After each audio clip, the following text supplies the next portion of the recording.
Saudações, colegas, amigos, familiares e todos vocês que de alguma maneira este vídeo chegou até você. Minhas saudações, muito bom ter você como espectador.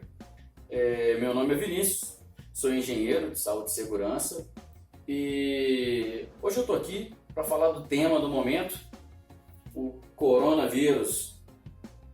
Eu não estou aqui para falar o que já foi amplamente divulgado pela mídia, já foi amplamente divulgado por todos os meios de comunicação, redes sociais. Eu estou aqui para passar um pouco da perspectiva da segurança a respeito dessa epidemia, dessa pandemia que tem causado inúmeros danos em todo o sistema global. Bom, está aqui a representação do coronavírus. O coronavírus recebe esse nome devido ao seu formato semelhante ao de uma coroa, por isso coronavírus. Ele é também conhecido como Covid-19, a sua forma científica. E o dia de hoje é dia 17 de março de 2020. Muito bem, pessoal. Começando aqui só uma breve introdução sobre o coronavírus, que é o que todo mundo já sabe, né? O coronavírus é uma infecção do trato respiratório e apresenta sintomas semelhantes à da gripe ou do resfriado comum, que a gripe e o resfriado também por diversas vezes são confundidos entre si. Mas eu não estou aqui para falar o que todo mundo já sabe sobre a doença. Eu estou aqui para a gente fazer uma análise global, uma análise holística e responder a seguinte pergunta: por que o coronavírus tomou essa tamanha proporção e até que ponto ele pode chegar? É claro que essa pergunta não é muito fácil da gente responder. A gente precisa elencar elementos dos fatos que aconteceram até o momento para a gente chegar a uma resposta provável. A gente não vai conseguir ter uma resposta certa, não existe uma resposta absoluta para essa pergunta, por que tomou tamanha proporção, mas a gente vai elencar alguns elementos que vai nos dar uma resposta bem próxima da verdade do ponto de vista da segurança. Beleza? Então, para começar, vamos começar do começo, da origem. A gente vai dividir esse tópico aqui da origem em três características: a origem ecológica ou biológica, a origem geográfica e a origem social. Do ponto de vista da origem ecológica ou biológica, significa que o vírus ele surgiu a partir de uma mutação genética. Assim como ocorrem a todo momento mutações genéticas em diversos vírus ao longo do tempo, só que quase na totalidade dos casos essas mutações não surtem efeito dessa proporção, efeitos de potencial epidemias ou pandemias, como foi o caso. Só que, como eu disse, quase na totalidade, em alguns casos, essa mutação pode gerar essa proporção de epidemia. No caso, ainda não se sabe exatamente a origem de qual animal que veio essa mutação. Normalmente, essa mutação ocorre da seguinte forma: é um vírus que já proporciona doença em alguma outra espécie animal e ela sofre uma mutação e passa a também afetar os seres humanos. Isso já ocorreu por diversas vezes ao longo da história. O coronavírus está longe de ser o primeiro e também está longe de ser o último. Bom, assim como a gripe suína é um vírus que causava doença em porcos, em suínos, e sofreu uma mutação e passou a causar a gripe no ser humano, o coronavírus também veio de origem de algum animal. Não se sabe ainda qual animal certo. Pode ter sido o morcego ou pode ter sido uma espécie de tatu da China, que eu esqueci o nome, não vem ao caso. É uma ocorrência normal essa mutação genética. Um vírus que causa danos em uma espécie de animal sofre uma mutação genética e passa a causar doença em outras espécies de animal. Essa afirmação, esse tópico aqui, nos leva a desmitificar essa história de que esse vírus foi criado em laboratório propositalmente para causar danos, uma teoria totalmente surreal, uma teoria de conspiração que, ao meu ponto de vista, não faz sentido, porque essa mutação biológica do vírus é completamente normal e acontece por diversas vezes. O que não é normal é causar esse tipo de epidemia, que ocorre em menos de 0,1% dos casos, um vírus sofreu uma mutação com esse potencial de danos para o ser humano. Pois bem, já falei bastante da mutação ecológica, agora eu vou falar da origem geográfica. Bom, o vírus surgiu na cidade de Wuhan, na China, ou Wuhan, também não sei, eu não falo muito bem chinês, mas surgiu na cidade de Wuhan, na província de Hubei, na China. É uma cidade populosa de aproximadamente 11 milhões de habitantes, ou seja, uma cidade onde há concentração de pessoas, guarda esse aspecto, uma cidade onde há concentração de pessoas. Outra questão que a gente pode levantar da origem geográfica é que essa cidade se localiza acima do Trópico de Câncer, aproximadamente a 30 graus longitudinal. Essa localização geográfica implica algumas características climáticas, algumas particularidades de temperatura e umidade decorrentes dessa localização longitudinal.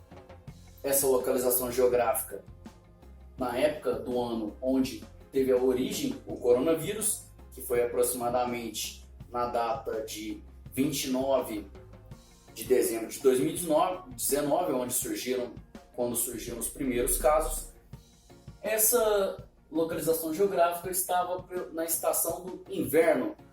Assim como qualquer outro vírus comum, vírus de gripe comum, o coronavírus também tem essa preferência por estações pela estação do inverno em temperaturas mais baixas.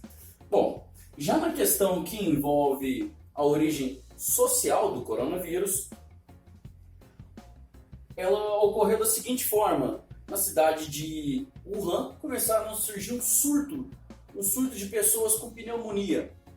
E a origem essas pessoas, os primeiros pacientes diagnosticados com o coronavírus, a partir de exames, eram pessoas frequentadoras do Mercadão. Esse Mercadão ele vendia diversos animais silvestres e diversos tipos de animais, como morcegos e o tatu da China, que está relacionado com essa origem ecológica, daí essas teorias do vírus ter sofrido a mutação a partir desses animais, morcego e tatu da China. E outra coisa que podemos inferir também a respeito dessas pessoas, desses primeiros pacientes, é que elas, em geral, essas pessoas frequentadoras do Mercadão, elas são de origem de classe média a classe média baixa. Isso implica também as suas respectivas limitações de recursos e instruções, seus modos de cuidado para com esse tipo de ocorrência. Muito bem, pessoal. Agora vamos para o próximo tópico, onde eu vou falar sobre o aspecto da propagação do coronavírus. A primeira característica da propagação que eu quero tratar com vocês é sobre a transmissibilidade. A forma de contaminação, a forma de transmissão do coronavírus já foi amplamente divulgado pela mídia, então não é o nosso foco discutir sobre isso exatamente. Mas, resumindo, a forma de transmissão do coronavírus é assim como a da gripe comum, uma forma muito semelhante, que é através de uma pessoa contaminada, ela contamina o ambiente. Seja pelo toque, né? As suas secreções elas são liberadas no ambiente através das gotículas, através da fala, do espirro, ela libera no ambiente à sua volta. As partículas contaminadas vão ficar suspensas no ambiente, principalmente se for num ambiente fechado. A pessoa doente é possível contaminar os objetos do ambiente. Ela libera secreções através do espirro, da tosse, libera secreções nas mãos e contamina o ambiente, como maçanetas, objetos em geral, como caneta, enfim, superfícies como pia, mesa, enfim. Mas a forma de transmissão, que é semelhante à da gripe comum, já foi amplamente divulgada pela mídia e pelos canais de comunicação, então não é nosso foco discutir. Mas vale ressaltar, essa contaminação por vias aéreas é um agravante, porque toca numa vulnerabilidade do ser humano, pois o ser humano ele não pode ver as partículas contaminadas, são partículas invisíveis a olho nu.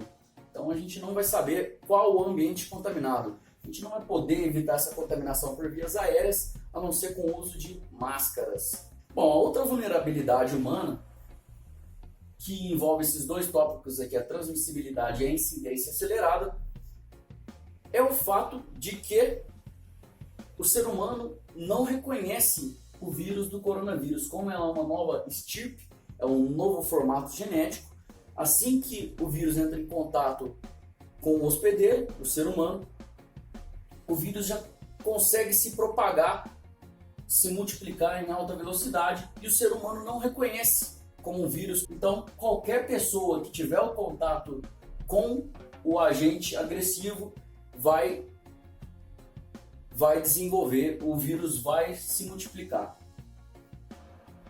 e vai desenvolver os sintomas, vai ficar contaminado, passível de ser também um contaminador, um infectante para outras pessoas. Muito bom. O que liga também, né, para esse próximo tópico aqui que eu quero discutir com vocês, sobre a incidência acelerada. É um alto número de pessoas sendo contaminadas em um curto espaço de tempo. Por que isso está ocorrendo? Um dos motivos é o que a gente discutiu no tópico anterior, a respeito do ser humano não ter defesa, o sistema imunológico humano não tem defesa contra o coronavírus. Por isso, qualquer pessoa que tiver contato com uma pessoa doente, com uma pessoa infectante, também será contaminado, também se tornará um infectante. Agora, um outro motivo que eu gostaria de levantar aqui é que, para essa incidência acelerada, é que os sintomas do coronavírus são muito comuns. As pessoas já estão acostumadas com esses sintomas de gripe e resfriado. Em 90% dos casos, são sintomas leves. As pessoas subestimam os sintomas. São sintomas leves de gripe e resfriado comum. Por isso, as pessoas mantêm as suas atividades rotineiras, suas atividades de trabalho, suas atividades na rua, em contato com outras pessoas, e assim propaga a doença para outras pessoas. Esse, na minha opinião, é o principal motivo dessa incidência acelerada. Pois, também linkando com o próximo tópico aqui, da propagação geográfica, as pessoas subestimaram o risco dessa nova estirpe do coronavírus, pois o doente, de maneira geral, em 90% dos casos, apresenta sintomas leves, sem necessidade de sequer interromper suas atividades diárias. Ou seja, como a pessoa confunde com um resfriado comum com uma gripe comum, ela mantém suas atividades rotineiras e contamina outras pessoas. O que causou a propagação geográfica do coronavírus. Essa propagação geográfica, a gente pode inferir que seja pelo seguinte motivo. Pelo fato da pessoa lá do epicentro do coronavírus, do surgimento do coronavírus, lá da China, lá de Wuhan, essas pessoas contaminadas, elas não levaram a sério os sintomas, confundiram com gripe e resfriado comum e continuaram suas atividades, tinham compromisso em outros países, em outras localidades e mantiveram suas atividades, suas agendas. E assim, transportaram o coronavírus para para as demais localidades do planeta.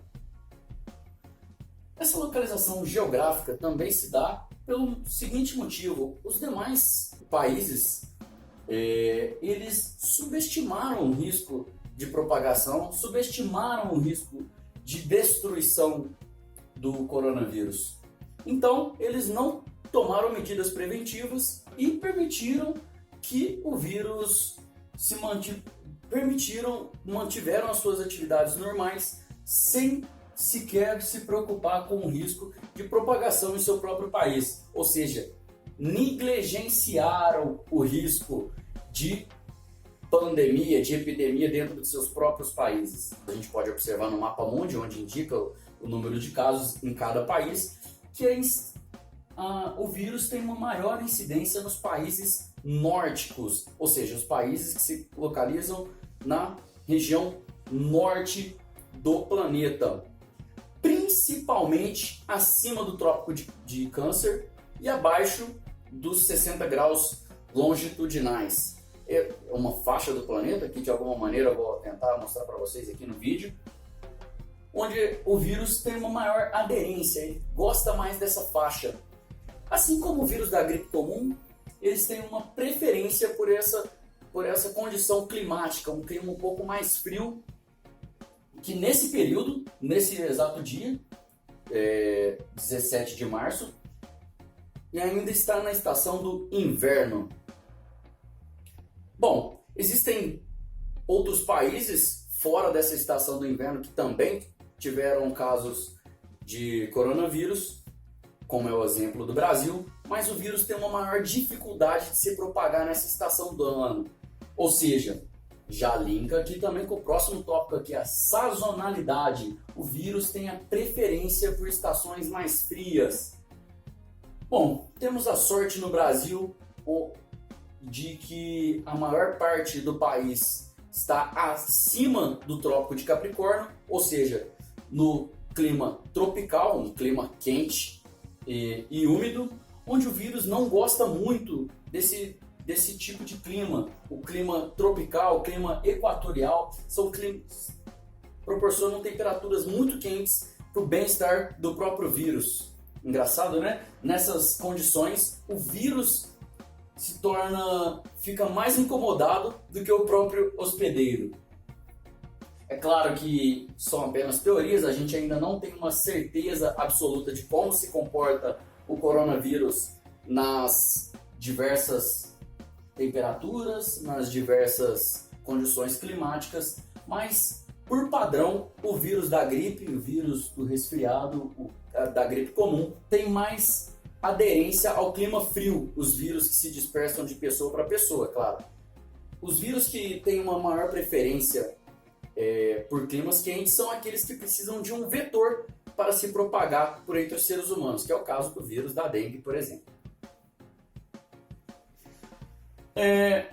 Com isso, com essa afirmação aqui da sazonalidade, fica também uma questão, né? O Brasil ainda está na estação do verão. E quando chegar o inverno, estará o Brasil preparado para uma epidemia deflagrada no país? Quais serão as regiões mais atingidas? Provavelmente aquelas abaixo do Trópico de Capricórnio, que começa aproximadamente à altura da cidade de São Paulo até o extremo sul do país. Essas regiões essa parte do país é aquela que está exposta que possui uma maior exposição à deflagração da epidemia do coronavírus. A partir de São Paulo, principalmente na minha opinião, na minha visão, a cidade de São Paulo, que está muito relacionada com a origem geográfica e social do coronavírus, por haver concentração de pessoas, diversas aglomerações de pessoas em diversos pontos da cidade, e o extremo sul, né, a região mais sul, onde faz um frio mais semelhante com a origem geográfica do coronavírus. Beleza? O coronavírus surgiu na cidade de Wuhan, que fica acima dos 30 graus longitudinais, ou seja, acima do Trópico de Câncer. E a gente também vai por padrão a gente vai inferir que ele tem uma maior facilidade de propagação abaixo do Trópico de Capricórnio. Pausa. Muito bom. Muito bem. Outro tópico importante da gente elencar na nossa análise é sobre os grupos de risco, que são aquelas pessoas, aquelas classificações de pessoas que têm um risco mais acentuado com relação ao coronavírus. Bom, temos aqui os parentes e residentes das pessoas que estão infectadas, das pessoas que já estão doentes, ou seja, podemos chamá-las de infectantes. São as pessoas que moram junto com as pessoas que são infectantes, as pessoas que vão visitar as pessoas que estão infectadas e se tornam infectantes.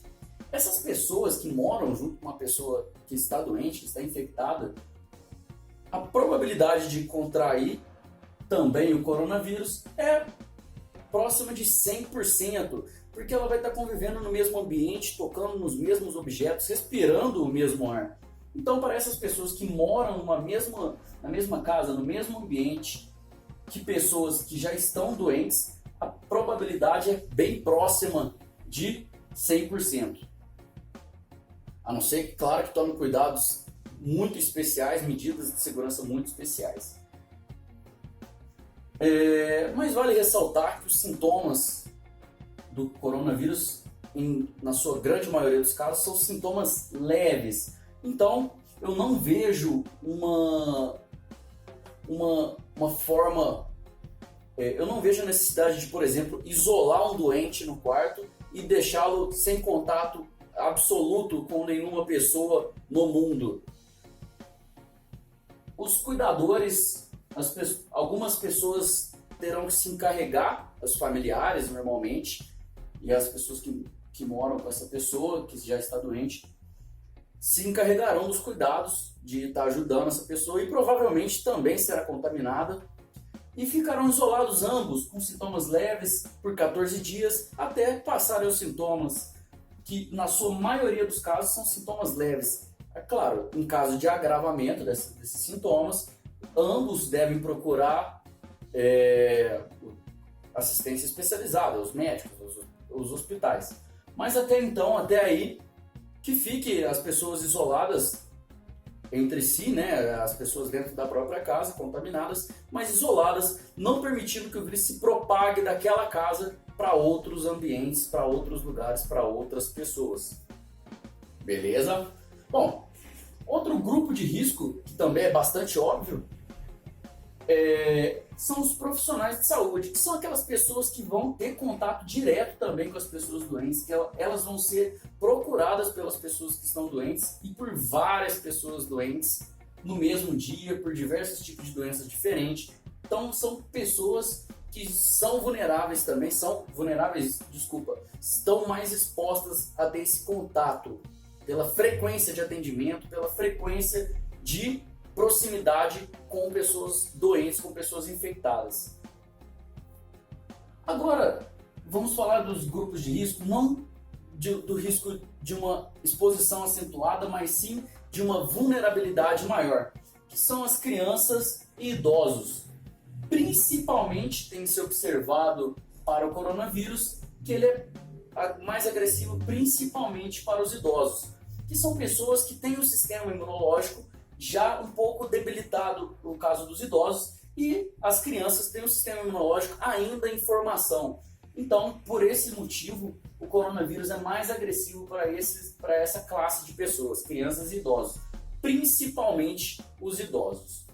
Também os imunodeficientes, aqueles que já têm alguma doença respiratória, o vírus também vai ser mais agressivo para essa pessoa, vai ter uma taxa de mortalidade um pouco mais alta para essas pessoas.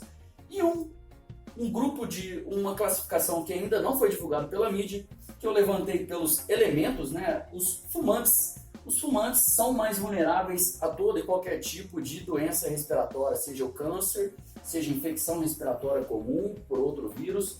E acredito também, mas essa é uma opinião minha, não há outras opiniões que eu ainda não vi, pelo menos até o momento, outras opiniões que digo mesmo, não há dados epidemiológicos, então essa é uma afirmação por enquanto apenas da minha parte, da minha opinião, minha visão profissional, que os fumantes também são mais vulneráveis ao coronavírus, porque eles, de forma habitual, permanente e proposital, causam danos nas suas próprias vias aéreas respiratórias.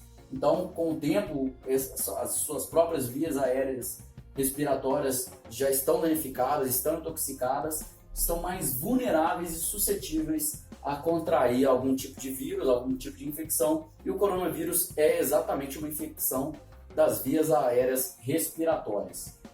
Então, deixa eu só fazer uma marcação aqui, talvez eu precise fazer um corte, mas olha só, esses grupos aqui de pessoas aqui, esses grupos de risco aqui estão mais vulneráveis aos danos, e esses aqui, será que vai caber? Mais expostos a contrair o vírus do coronavírus e, consequentemente, também propagar, né, para outros grupos de risco, para os mais vulneráveis, aumentando assim a taxa de letalidade do vírus. Bom, falando em taxa de letalidade do vírus, vamos falar agora, por último, mas não menos importante, específico do coronavírus, sobre a gravidade do coronavírus. Deixa eu só fazer uma pausa aqui para dar uma respirada. Beleza, pessoal? Estamos de volta. Por problemas técnicos, eu tive que fazer uma regravação desse vídeo na data de hoje, no dia 20 de março de 2020, e eu vou voltar aqui no tópico da gravidade do coronavírus. Bom, o que muito tem se falado a respeito do coronavírus é que ele tem uma taxa de incidência muito alta e uma taxa de mortalidade muito baixa. Muito bem, esse é o motivo dele ter sido subestimado em várias regiões, por várias lideranças, por várias pessoas, porque ele apresenta uma taxa de letalidade relativamente baixa, de 3,5%. Bom, mas vamos fazer a seguinte conta do quanto representa o impacto do coronavírus em relação a um outro vírus que apresenta uma taxa de letalidade alta, que é o Ebola. O Ebola tem uma taxa de letalidade superior a 50%, ou seja, é um cara e coroa entre a vida e a morte. Aquele que contrai o Ebola tem mais chance de óbito do que de sobreviver. Enquanto o coronavírus tem uma taxa de letalidade superior, não muito superior, a 3,5%. Só que o Ebola tiveram um total de 4.000 pessoas que contraíram o Ebola, e dessas 4.000 pessoas, 2.000 aproximadamente vieram a óbito. Enquanto o coronavírus, até esse momento, né, esses dados aqui do Ebola é em um ano inteiro, e o coronavírus em 80 dias tiveram aproximadamente 200.000 pessoas que contraíram o coronavírus até esse momento, e aproximadamente 8.700 pessoas vieram a óbito em função do coronavírus. Então, no final das contas, a gente pode observar que o coronavírus teve um impacto maior do que o vírus do Ebola, apesar de ter uma taxa de mortalidade muitas vezes menor do que o vírus do Ebola. Isso se dá em função da sua alta taxa de incidência. A sua taxa de incidência pode ser calculada através da sua progressão de novos casos por dia. A taxa de progressão de novos casos por dia do coronavírus é de 1,3 de razão. O que isso quer dizer? É que se no dia X tiver, por exemplo, 10 novos casos no dia X mais 1, ou seja, no dia seguinte, terão aproximadamente 13 novos casos nesse próximo dia. E no dia X mais 2, que é o dia seguinte, vão ter aproximadamente 17 novos casos no dia. e assim por diante. Agora eu vou fazer um cálculo aqui de uma simulação. De ontem, aliás, de quarta para quinta, no dia 19 do 3, em São Paulo, tiveram aproximadamente 46 novos casos registrados. A tendência é que no dia de hoje tenham um total, multiplicando por 1,3, de 60 novos casos a mais. E no dia seguinte, a tendência é que tenha aproximadamente 80 novos casos confirmados. E assim por diante.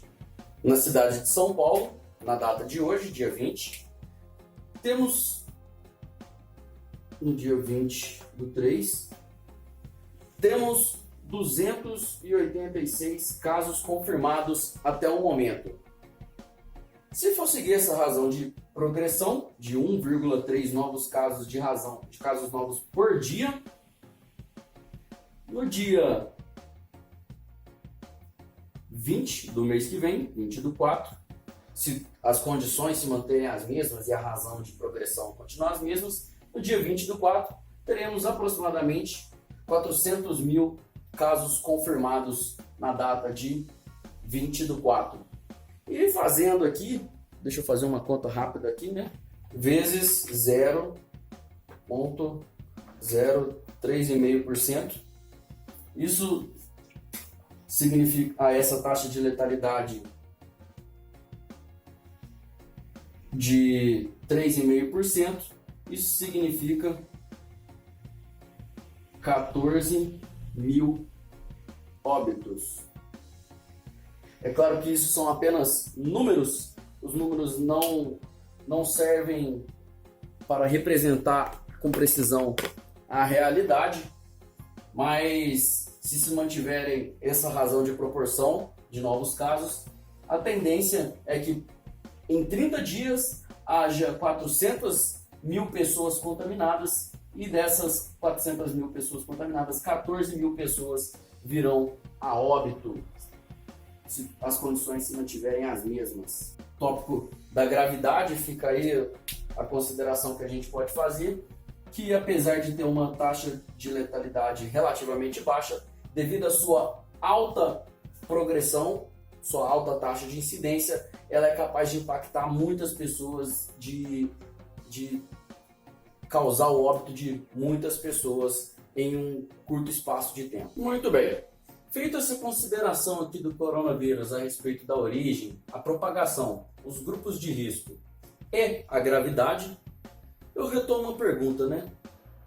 Afinal, por que a epidemia de coronavírus tomou tamanha proporção em cenário mundial? A minha resposta é porque o risco de epidemia foi subestimado pelas pessoas. Foi subestimado principalmente pelas lideranças, aqueles que tomam as decisões, os estados, melhor dizendo. Bom, subestimando o risco, eles cometeram algumas falhas de contenção. Essas falhas de contenção, a contenção pode ser definida como aquilo que impede a progressão da doença. Então eles cometeram falha ao impedir a propagação do vírus dentro do país. Bom, existem 3 níveis definidos que está definido no site do Ministério da Saúde, 3 níveis de invasão do vírus dentro do país. O primeiro nível o nível número 1 é quando há apenas casos importados, ou seja, aqueles que pessoas que viajaram para o exterior retornam para o país contaminados com o vírus. O segundo nível é quando há transmissão local. Essas pessoas que se contaminaram no exterior contaminam outras pessoas que tiveram contato próximo ao seu redor. Ou seja, até esse ponto ainda é possível saber quem infectou a pessoa, com quem a pessoa se infectou. E o terceiro e último nível de invasão do vírus é quando há transmissão comunitária. Nesse ponto não é mais possível rastrear onde a pessoa se infectou, com quem a pessoa se infectou, com o contato, a partir do contato de quem, com quem a pessoa se infectou com o coronavírus. Bom, feito essa consideração aqui dos níveis de invasão, existem as medidas de contenção e as medidas de mitigação. As medidas de contenção fazem mais sentido para os dois primeiros níveis de invasão. E a medida de mitigação faz mais sentido quando não é mais possível prevenir, e sim é apenas remediar. Conforme eu disse, definir contenção aqui, mitigação. As medidas de mitigação são aquelas tomadas para redução dos danos e não mais para prevenção das consequências. Bom, conforme o velho ditado, é sempre mais conveniente, mais viável prevenir do que remediar. Nesse caso, quanto antes fossem adotadas medidas de segurança, melhor, mais viável e mais eficiente seriam essas medidas. Como medida de contenção a ser adotada aqui nos casos importados, eu recomendaria examinar todos, 100% dos passageiros que viessem de regiões contaminadas. Fazer o exame e essas pessoas aguardar o exame, que fica pronto em até 4 dias, aguardar o exame em alguma região, em algum local do aeroporto, algum local destinado para esse fim. E para aqueles que forem diagnosticados como positivos para o vírus, aguardar em quarentena fazer um isolamento compulsório dessa pessoa. Compulsório, ou seja, de forma obrigatória, ela não tem outra opção a não ser passivo a esse isolamento. Por que o isolamento compulsório? Vimos, pela nossa experiência recente, né, com esse vírus, que esses casos importados e até os de transmissão local foram orientados a permanecer em isolamento domiciliar. E essa medida de segurança não foi eficiente, porque ela transfere a responsabilidade para uma pessoa infectante, para uma pessoa que tem um potencial risco com ela. É mais eficiente se o Estado ou a autoridade responsável, o Estado assumisse a responsabilidade e fizesse o isolamento compulsório dessas pessoas aqui dos casos importados. Muito bem. Não sendo possível conter os casos importados e identificar a ocorrência de transmissão local, qual que é a medida de contenção? Mais uma vez, fazer o isolamento compulsório dessas pessoas identificadas como casos confirmados, porque elas são pessoas possível de infectar outras pessoas, né? Já expliquei por que o isolamento compulsório.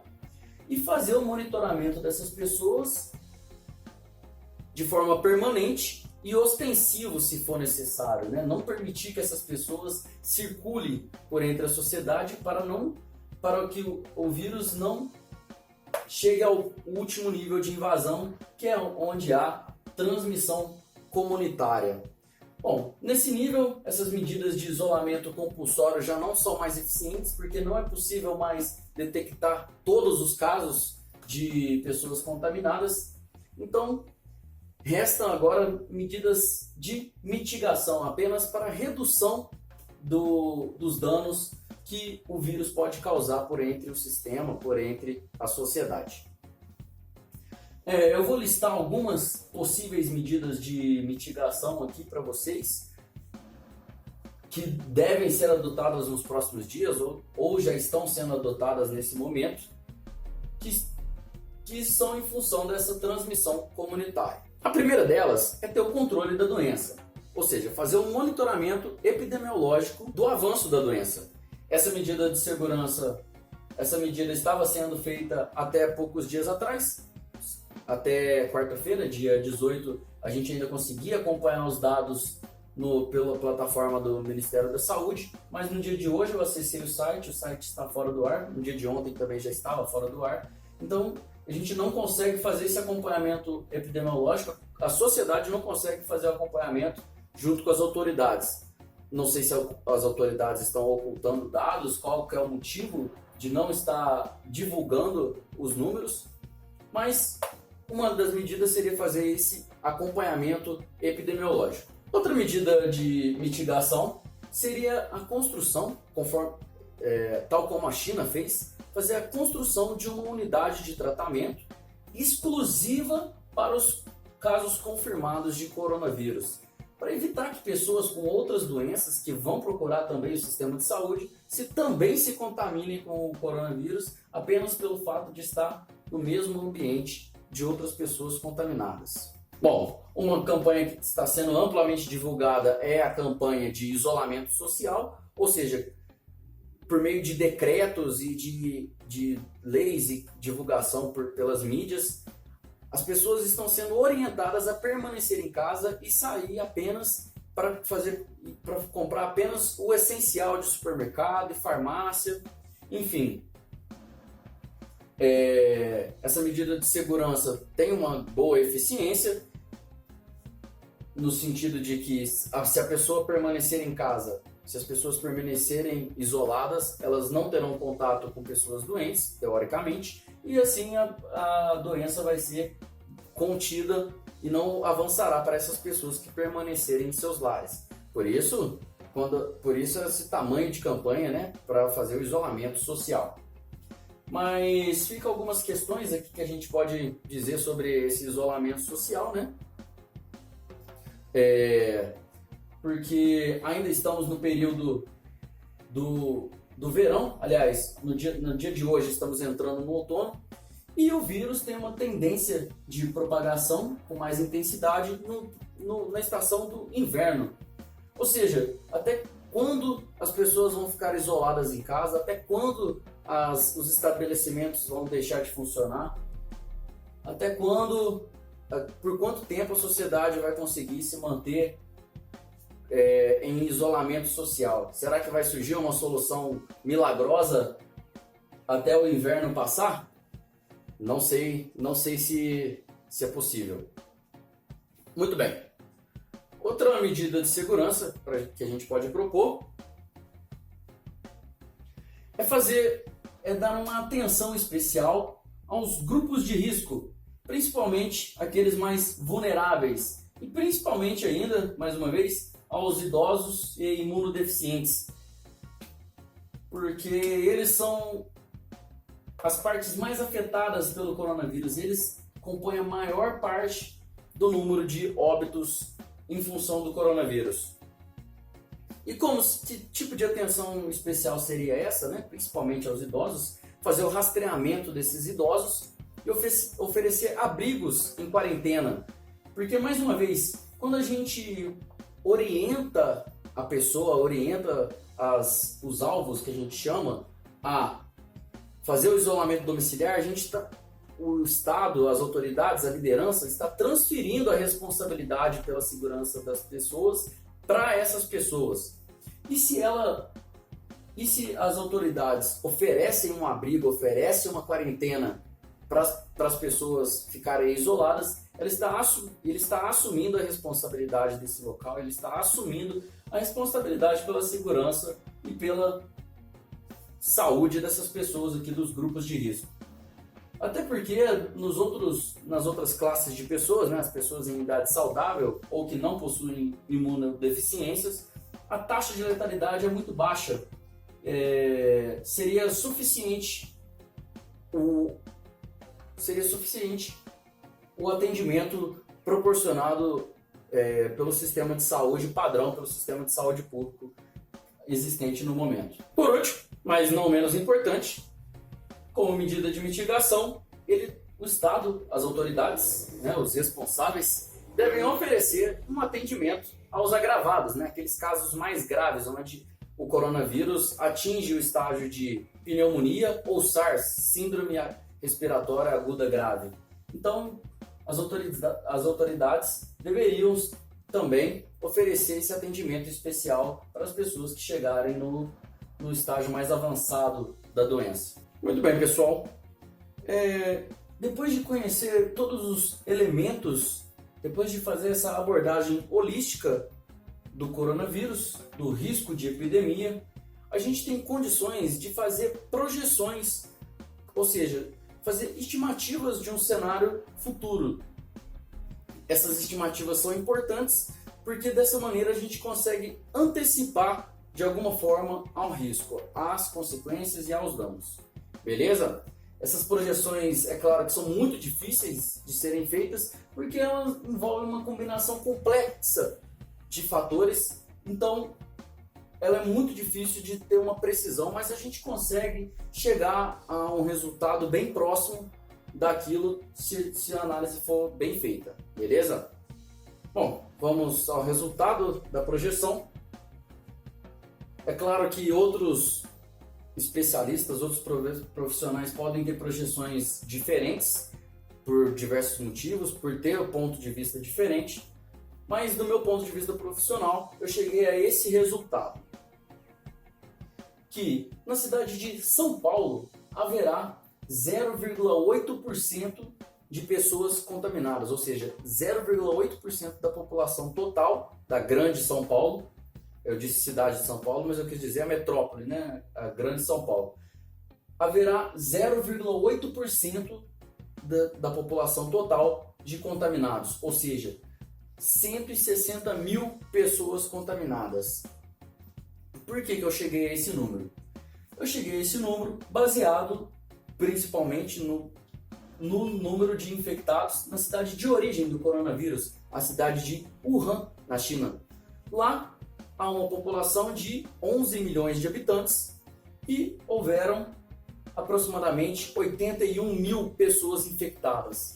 Então, com base nessa relação de que é uma cidade de característica bastante semelhante, por ser populosa e por ter características semelhantes, eu acredito que a gente vai ter uma proporção de infectados bem semelhante. É claro que na cidade de São Paulo, aqui no país, no Brasil, a gente teve uma grande vantagem de tempo, porque na cidade de Wuhan foi o epicentro da epidemia, então eles já começaram em desvantagem com relação ao vírus. Apesar do Brasil ter tido essa vantagem de tempo, por condições de estrutura, eu acredito que teremos uma proporção de 0,8%, um pouco acima da cidade de Wuhan, onde a proporção foi de 0,7%, porém uma proporção bem próxima. Mas se fosse considerar apenas o número da razão de progressão, o número isolado, conforme vimos aqui, em um mês teríamos mais de 400 mil pessoas contaminadas. Então por que eu cheguei nesse número aqui? Porque é uma combinação complexa de fatores. Eu cheguei num número bem menor, menos da metade, 160 mil pessoas contaminadas, apesar de ser um número muito grande de pessoas contaminadas, porque nessas circunstâncias as pessoas em geral tendem a ver o risco mais de perto e tendem a se sentir inseguras e levar mais a sério as medidas de segurança. Por isso que eu acredito que, chegando nesse ponto, haverá uma redução na razão de progressão do vírus dentro da cidade de São Paulo. Beleza? Ele vai passar a ser levado mais a sério, as medidas de segurança vão passar a ser mais rígidas à medida que o vírus for progredindo na cidade, chegando a um resultado mais próximo desse daqui. Mas até lá eu acredito que medidas mais bruscas, medidas mais enérgicas de segurança já vão ter sido adotadas, fazendo assim com que a razão de progressão do vírus diminua significativamente. Há uma taxa de letalidade de 4,6%. Isso sendo bastante otimista, eu cheguei a esse número porque a média global da taxa de letalidade está próxima dos 4%. Porém, eu acredito que em São Paulo a taxa de letalidade será um pouco maior do que a média, em função das dificuldades estruturais do país em geral, Pois o país, por natureza, já tem um sistema público bastante ocupado, bastante deficiente, sistema de saúde público bastante deficiente, Em função dessa situação, acredito que será um pouco maior do que a média global até o momento. Porém, esse número continua sendo muito abaixo de alguns locais, como por exemplo na Itália. Na Itália, a taxa de letalidade somente na Itália, a taxa de letalidade do coronavírus chega a 8%, ou seja, é um número expressivamente maior. Porém, na Itália, o vírus também foi subestimado, também atingiu muitas pessoas, só que na Itália eles têm uma população maior do grupo de risco, ou seja, idosos. É uma cidade, é um local, uma região do planeta onde, por natureza, já há uma condição, né, uma população predominantemente idosa. Então, em função desse motivo, acredito que a Itália esteja com essa taxa de letalidade tão alta. E no Brasil não vai ser tão alta, em função de que eu acredito que vai atingir a maior parte das pessoas que serão atingidas serão pessoas mais jovens, mas vai atingir também algumas pessoas dos grupos de risco. Porém, sendo otimista, né, eu acredito que 7,3 mil pessoas, 7.300 pessoas aproximadamente, virão a óbito até setembro, apenas na Grande São Paulo.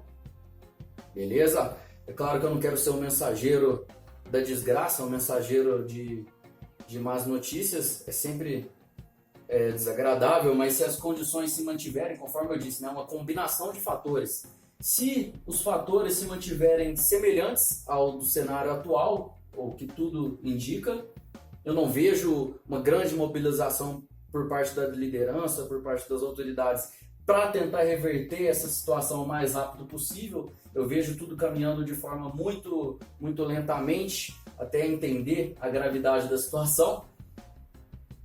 O que tudo indica, chegaremos a esse número, que na minha opinião é um número altíssimo, um número preocupante, né, de óbitos em função de uma mesma causa. Beleza? Mas se liga no fechamento aí que a gente vai fazer um encerramento, uma conclusão um pouco mais otimista, uma visão um pouco mais positiva. E se liga aí. Beleza, pessoal? Para concluir aqui o nosso bate-papo, a nossa discussão sobre o tema do momento, o coronavírus. Estamos aqui no dia 23 de março, segunda-feira. Desculpa pela enrolação aí, principalmente aos amigos, que eu já tinha prometido um vídeo sobre esse assunto. Bom, é porque eu quis desenvolver um fechamento bastante técnico e funcional para o entendimento aí de quem estiver assistindo, para vocês, meus amigos, familiares, e você que está só me conhecendo agora, quis fazer um conteúdo mais funcional. Beleza, nada de enrolação. Vamos com uma reflexão. Eu quero iniciar essa conclusão com uma reflexão a respeito da nossa existência, né? Da existência da forma de vida.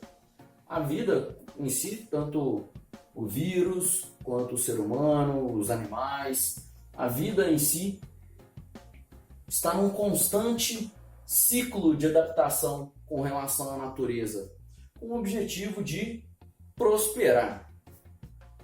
Prosperar para o vírus significa multiplicar-se, encontrar um hospedeiro para se multiplicar. Isso significa prosperar para o vírus.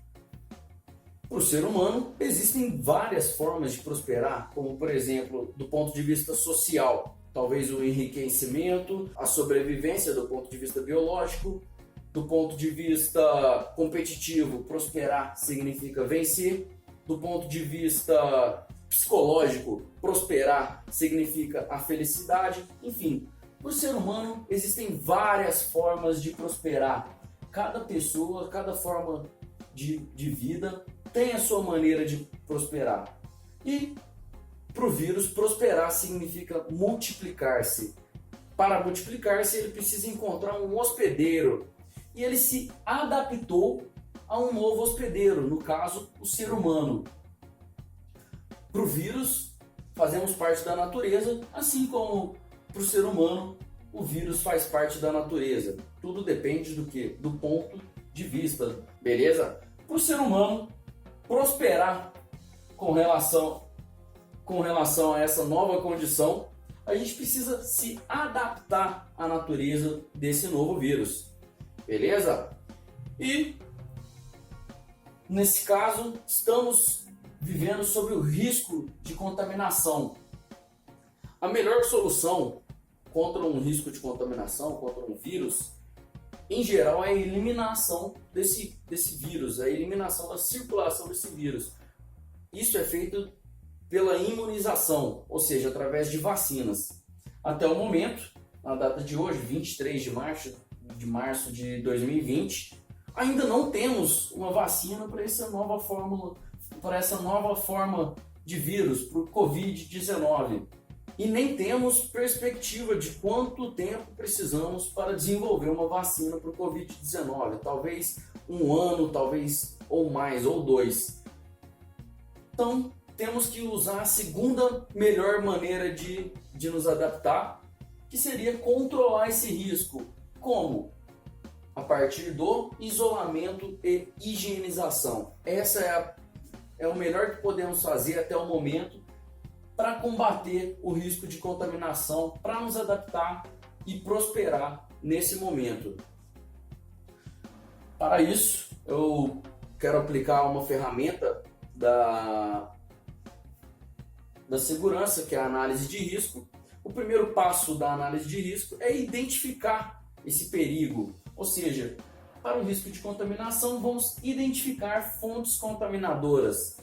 Essas fontes contaminadoras podem ser pessoas, podem ser objetos, podem ser superfícies ou até mesmo o ambiente, já que ele pode se propagar pelo ar em um ambiente fechado.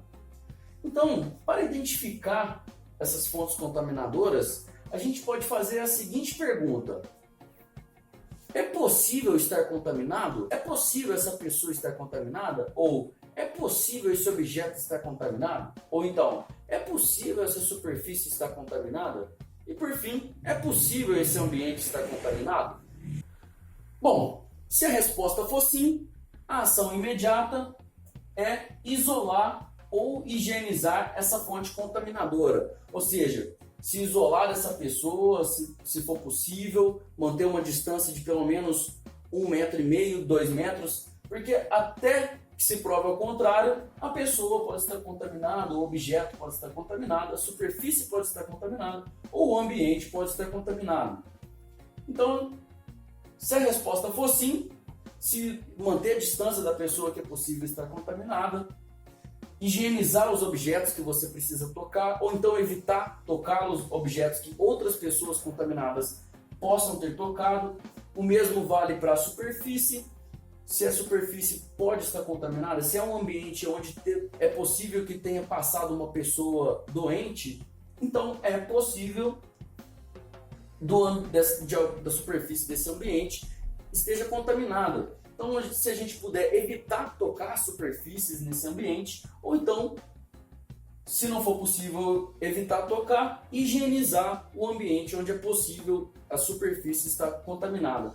E no caso, se o ambiente estiver contaminado, evite adentrar um ambiente onde é possível estar contaminado. Por exemplo, os hospitais, ou então a casa de alguém que está contaminada, evite adentrar esse ambiente. Se não for possível, mantenha esse ambiente arejado para que a ventilação disperse a concentração de vírus desse ambiente. Beleza?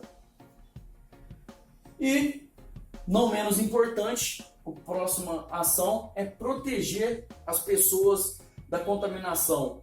Assim que você identificar uma possível fonte contaminadora, você deve eliminar essa fonte contaminadora. Como? Ou isolando ela de alguma maneira e proibindo o acesso de outras pessoas saudáveis, ou então higienizando essa fonte contaminadora. Eu gostaria de dar um exemplo, por exemplo, as maquininhas de cartão. Várias pessoas tocam esse objeto ao decorrer do dia, ao longo do dia, ou seja, essa é uma possível fonte contaminadora. Então você deve isolar essa fonte contaminadora. Como não é possível isolar, higienizar essa fonte contaminadora constantemente, a cada toque, a cada pessoa que tocar esse objeto. E se você se deparar com ela, também alertar outras pessoas que esse objeto é uma possível fonte contaminadora.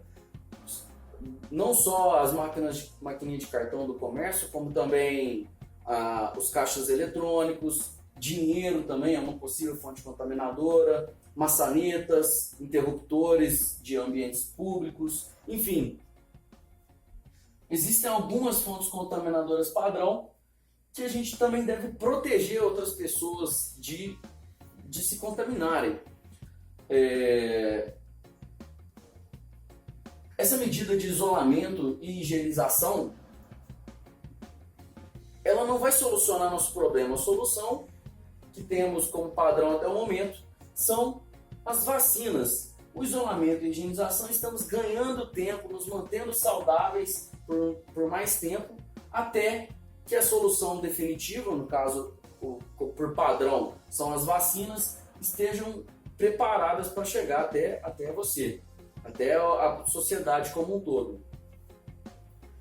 Por fim, se essas medidas de segurança aqui falharem, se isolar e higienizar falhou na sua atividade e você começar a apresentar alguns sintomas, como febre, tosse e dificuldade de respirar, talvez coriza, existe uma série de sintomas aí semelhantes à da gripe, mesmo que pode ser uma gripe, né? Mas se você apresentar os sintomas, você deve se considerar contaminado. Ou seja, nesse caso, em caso de contaminação, a medida correta é fazer o auto-isolamento. Assim que você se auto-examinou e que percebeu que está tendo sintomas como febre, tosse, coriza, sintomas de gripe comum, apresenta sintomas de gripe, você deve fazer o auto-isolamento. Ou se identificar que alguma pessoa da sua casa está apresentando sintomas, você deve também organizar o isolamento dos seus dependentes, para que você não se contamine e que seu dependente não contamine outras pessoas. E se manter em isolamento enquanto persistirem os sintomas, que costuma, por padrão, tem sido de aproximadamente 14 dias. 14 dias sobre os sintomas é uma margem, inclusive, de segurança, né? Porque os sintomas da gripe comum costuma persistir por até 7 dias, 14 dias é uma gripe bastante persistente. Mas 14 dias é um período com uma margem de segurança, beleza? E para encerrar, a frase que eu desenvolvi aqui para a nossa reflexão: no futuro estaremos adaptados ao vírus, tal como o vírus se adaptou à nossa espécie. O vírus passou por esse processo de adaptação e tem prosperado sobre o ser humano. Cabe a nós reverter essa situação, nos adaptar a essa nova condição. Para o quê? Para prosperar em relação ao vírus. Porque entra em pânico aquele que desconhece o perigo, mas aquele que conhece o perigo sabe como controlá-lo, beleza? Então a gente vai estar desenvolvendo aí, do ponto de vista da segurança, essa adaptação ao coronavírus por esse período. Espero que vocês tenham gostado, espero que vocês tenham entendido o conteúdo. Espero que, se para você não serviu, talvez pode servir para uma outra pessoa. Compartilha, se possível. A minha intenção é estar ajudando do meu ponto de vista profissional, do ponto de vista da segurança. É isso aí. Vamos nos manter com fé, firme e forte nesse processo de adaptação, nesse novo período. Já sabemos que não está no final, a gente tem pelo menos até o fim do ano aí para estar sob essa situação, né? Sob essa tensão de risco de contaminação. Então, vamos nos manter unidos, no sentido, é claro, de união de ideias. E é isso aí, pessoal. Sigam com a gente aí e espero ter ajudado. Beleza? É isso aí.